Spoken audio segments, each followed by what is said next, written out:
Hi again. Okay, so here is the third video. These were supposed to only be about 5 minutes long, but they're a little bit longer. Hopefully this one won't be quite as long as the others, but if it is, hopefully it'll at least be worth it. Okay, so this is WordPress. So all I did is go to Google, type in WordPress.com, and I came to this page. Now, if you do not have any blogs or websites already started in WordPress, you would go to Get Started and you would click Get Started and it would take you to this page. My computer is protesting, so it's going slow, but it'll take you straight to this page where you can pick a theme for your blog. Now, what you can do several different things. One, you can create a class blog for just your class. If you're an elementary school teacher, this might be a good way to go. But you can also have your students do their own. If you're a middle school or high school teacher, you probably have over 100 students. So having one blog for all of those students to add to may not be the most practical thing. Although if you have an idea or have ways for that to work, by all means, go for it. So, obviously what I'm giving you are suggestions and not dictations. I'm not dictating to you what you should do. These are all up to you. But if you're going to have each student create their own blog, and elementary school teachers, don't feel like that's an impossibility. I have 4 children of my own. One is in 3rd grade and one is in 4th grade. My 3rd grader is brilliant when it comes to analyzing, when it comes to figuring things out. He was 2 years old, took a flashlight apart, and I mean bits and pieces, and then put them all back together and made it work. So this kid has some great abilities, but when it comes to writing, he struggles, poor thing. So to help him improve his skills in writing, I created a blog just for him, troyweimer.wordpress.com, if you want to check it out. But it's a great way for him to practice writing. And he only writes, he's in 3rd grade, so he's not going to write these really long, in-depth posts like his mother. Instead, he is going to write somewhere between 5 and 10 sentences, put an image in, and he calls it good. And they're great for a 3rd grader. And it's a perfect way for him to practice his writing, to practice spelling, practice sentence structure, make sure that he capitalizes the first letter of the sentence, to put a period or question mark at the end of the sentence, and so on. So, and before he publishes it and makes it visible to everyone in the entire world, he and I sit down and we go through it and we make sure that everything's spelled correctly and that the sentence structure is acceptable and at least correct. And we go from there. And he is so excited about it. So if you're in elementary school, don't feel like this is something you can't do. Elementary school kids love this stuff. If you're really young if you have really young kids like kindergartners, 1st graders, you know what? You guys do amazing things. I would definitely not suggest you not use a blog for each kid, but it could be difficult. But you could always use a drawing tool, teach them how to use a drawing tool and let them draw. Maybe do a page for each letter. They say letter A, they type in an A, and then they find a picture and upload it for the letter A. And it's their own blog. It's their own alphabet blog. Or they could do the same kind of thing for one, for numbers, 1, 2, 3. You never know. And with your guidance and with guidance of parents and that kind of thing, you'd be amazed what these kids can do, even in kindergarten. I also have a 1st grader, and my daughter, my youngest, is going to be in kindergarten next year, and both of them would be able to handle their own blog with my guidance or their teacher's guidance. So it's definitely not impossible, but something that if you do choose to do, there would need to be, you need to teach them how to type, how to use a keyboard, and you would certainly have to guide them through the process.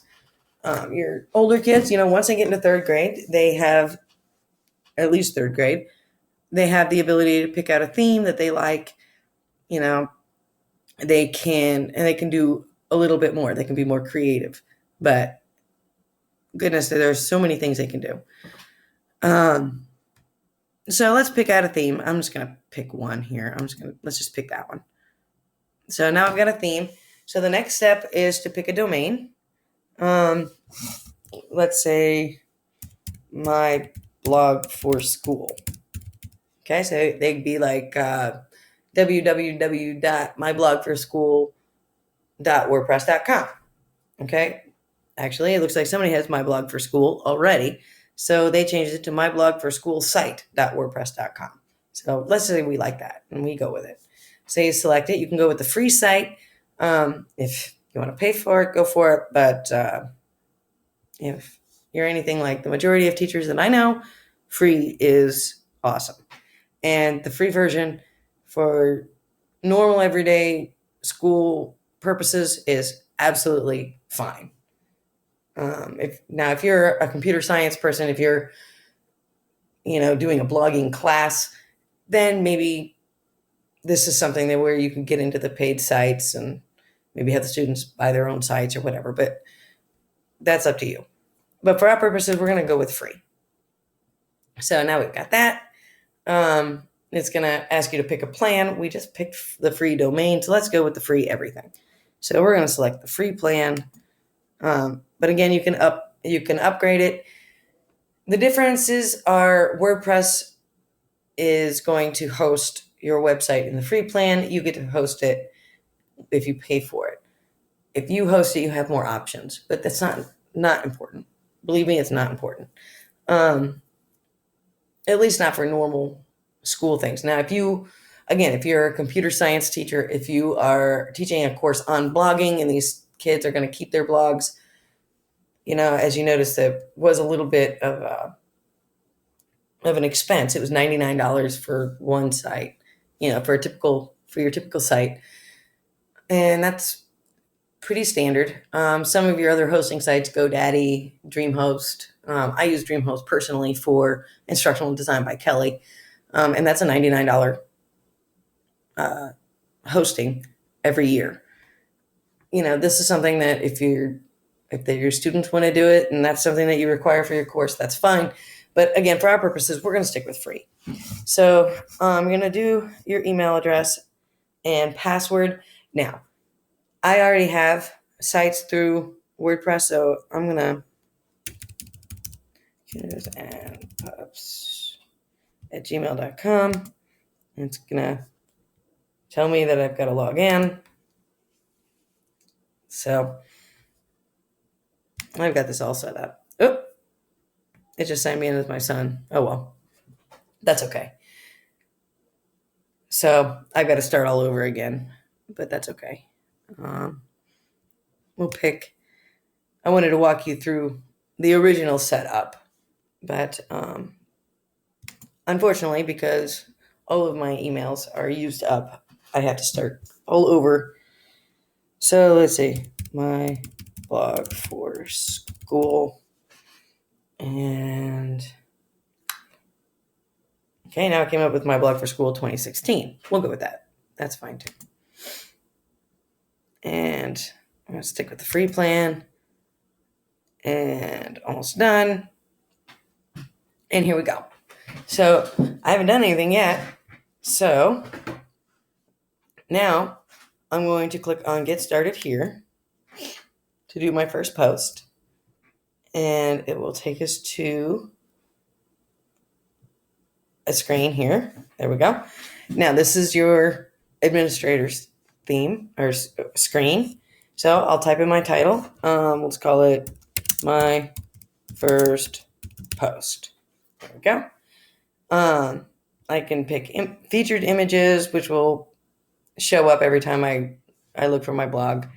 I can share it, to like Facebook, Twitter, that kind of thing. Post format, I can use these different things, and I'll let you play with that. I don't want to go through everything and show you everything because we'll be here all day.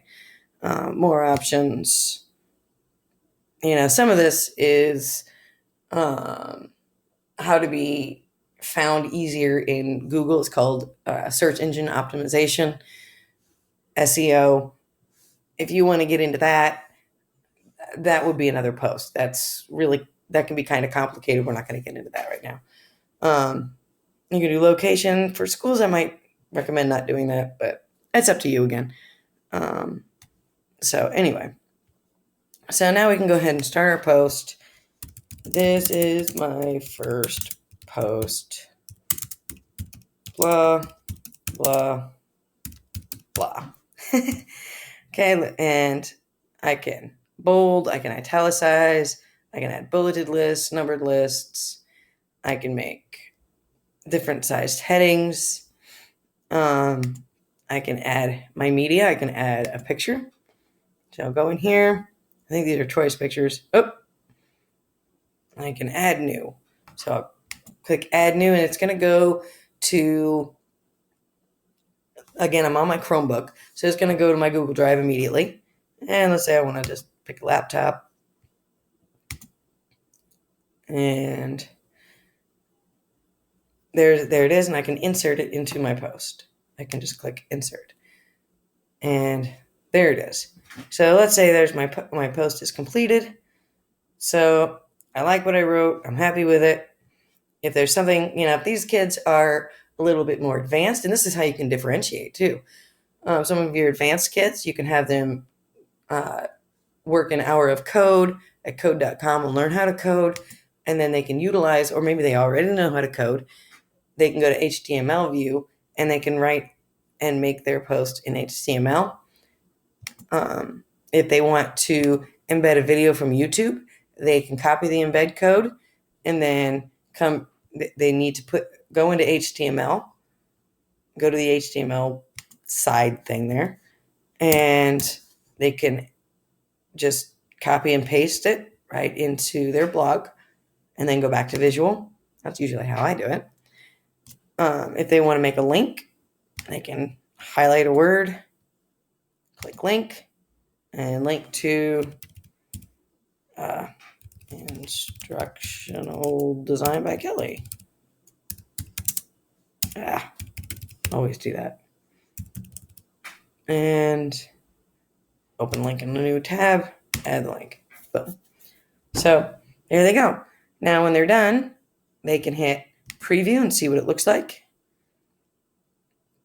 And there it is. Okay, now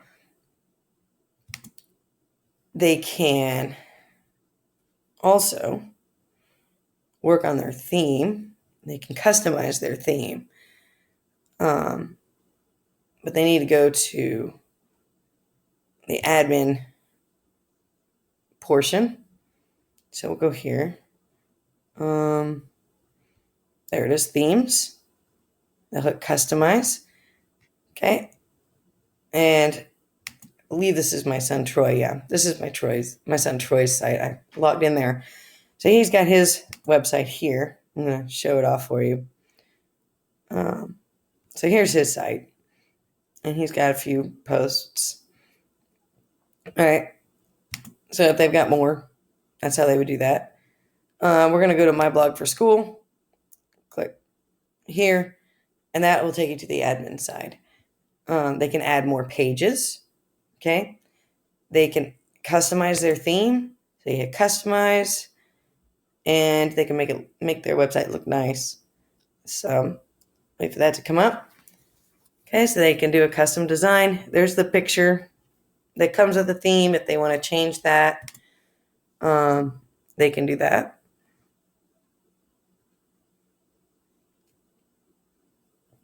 This one is trying to convince you to do something else. Nope, that's not what I wanted to do anyway. Okay, header image. There it is. No image set. So if you want to add a new image, just select a file. And let's do, I don't know. Let's do this e-learning one. And selecting crop. And this isn't going to be all that pretty, but that's okay. This is just for learning purposes. crop image. I'm going to add that coffee cup in there. Teacup, I guess. And boom, there's their header. Okay. And they can organize their menus. They can add widgets. They can have their front page be the same all the time, or they can have it change every time they post their latest post to be what shows up. That's usually what most bloggers do. Featured content, they want to feature it. And each theme is a little bit different. Site identity, they can call it my school site. There. And if they want a tagline, this is fun. Period. There. And that'll show up too. And then they can save and publish. So then they close out. And they can go to their blog posts.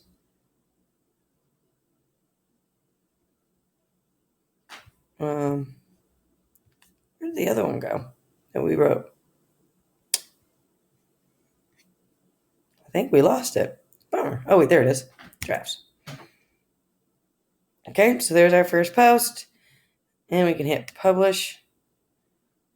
And it's updated. So now we can check our site. And